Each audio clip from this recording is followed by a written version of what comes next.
Vodka, tequila, scotch, beer, wine, rum, gin, whiskey, alcohol. Alcohol probably took 20 years of my life, and you can't get that back. Alcohol is a drug, which most people don't think it is, but it actually is. It's classed as a depressant, meaning it slows down vital functions in the body. Alcohol is made through the fermentation of fruits and grains. The process of fermentation is basically letting fruit sit and rot until it can produce a mind-altering effect when you drink it. There's different types of things you can drink that have different amounts of alcohol in them. Like a beer, if you just drink beer, that has 2 to 6% alcohol. Wine is about 8 to 20% alcohol. And then you got your hard liquors, which are like vodka or whiskey, which are about 40 to 50% alcohol. When someone drinks 2 or more drinks, it acts as a stimulant. When they drink more than that, it acts as a depressant. If you binge drink, what you're doing is you're just drinking repeatedly over and over large amounts and large quantities of alcohol. If you put that much alcohol in your system at one time, you can get alcohol poisoning, which could lead you to go into a coma or even kill you. 12 years old, I was in the 7th grade. When I was in 8th grade, I think I was 13 years old. It became very regular at 14 years of age. 15 years old when I first started drinking. 17 years old, starting going out to parties, doing things like that.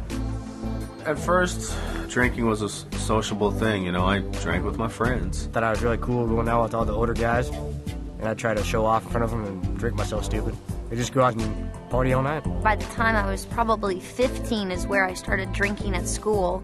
Putting it in a water bottle, I would take vodka or gin, something clear that looked like water, and I would just drink in class and pop mints in my mouth. We'd go in, break into his parents' liquor cabinet, fill up our super big gulps full of ice and Everclear, and then stop by 7-Eleven and fill the rest of it up with Coke, and then make it to first period. I was drinking not just at parties and stuff, but after classes and after work, and even at work. I waited tables, so it was very easy access to alcohol. It was just hard to say no. It was so readily available, and it was constantly there. My drug problem wasn't something that happened immediately.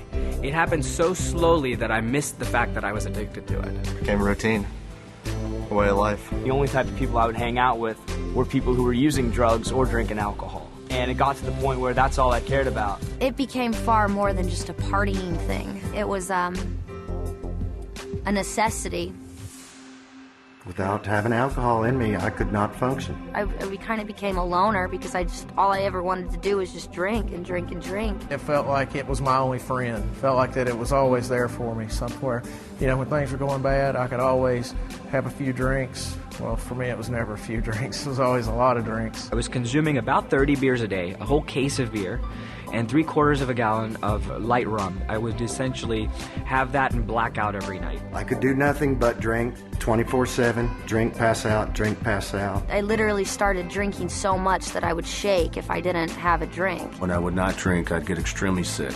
Deathly sick. Just really achy all over, and you have headaches, and you're so dehydrated that you have no energy. Alcohol had been, in and out my body so much that it had tore away some of the lining of my esophagus, and blood was creeping in. I was a physical disaster. I was that far in my addiction of physical withdrawal that when I shut that alcohol intake off, my body tried to shut down. The actual withdrawal from alcohol can kill you, for one thing, if it's too intense.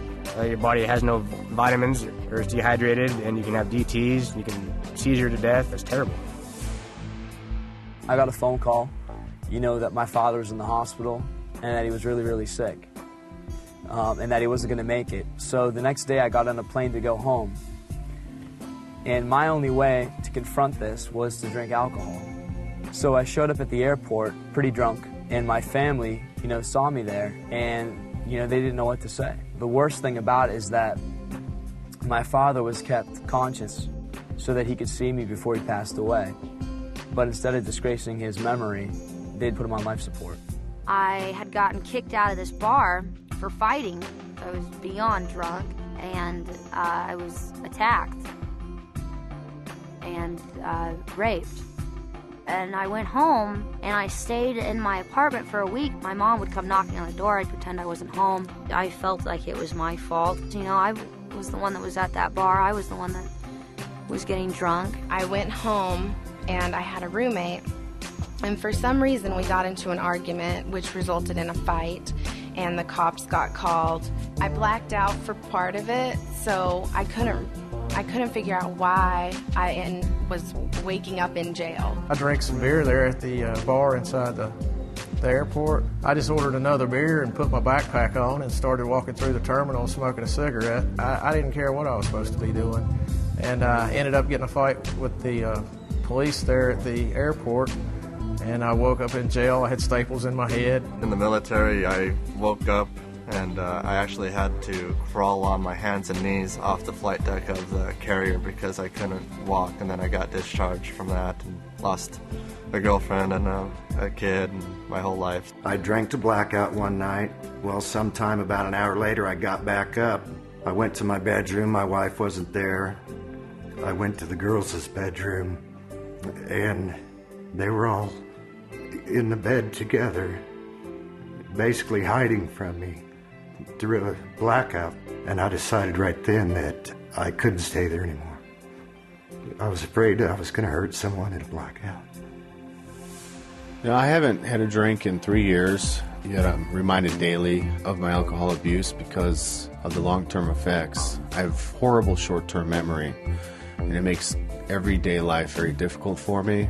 Just remembering names, remembering how to do things. As a result of alcohol, I had high blood pressure, and I still have it. It destroys your internal organs, and I mean, it can destroy your brain functions, your handwriting, small motor skills. It's definitely a poison. I have liver pains, bone and muscle aches that just used to not be there, and it's not from age. I'm not that old. I should be in my prime right now, and I've probably aged myself 20 years through alcohol abuse. Alcohol is slow to kill, but it's the most hideous form of death.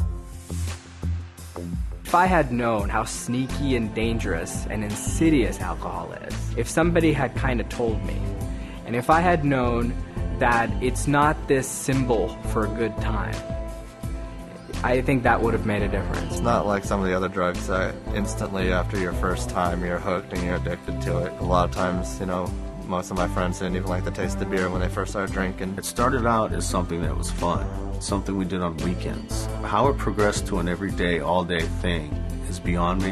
I have no answer to that. I do not understand how that happened, but it did. It's nothing but misery. The last 12, 13 years of my life, I've spent probably over $500,000, and over 4 or 5 years of that has been institutionalized, whether it be in a alcohol treatment rehab facility or, you know, incarcerated. Well, alcohol is just as bad, if not worse, than heroin or barbiturates or anything else. I don't know, if 60% of people go out to drink and get drunk, chances are that they're going to lead to something else and they're going to end up on a downward spiral. I may not be very old, but I have definitely seen some hellish things from alcohol. To be honest, I didn't think someone could get to the point that I was at my age. I thought that took years and years, but no, downward spiral. It might seem fun at the beginning, but after you get stuck in that lifestyle for years, you realize how not fun it is. It's terrifying.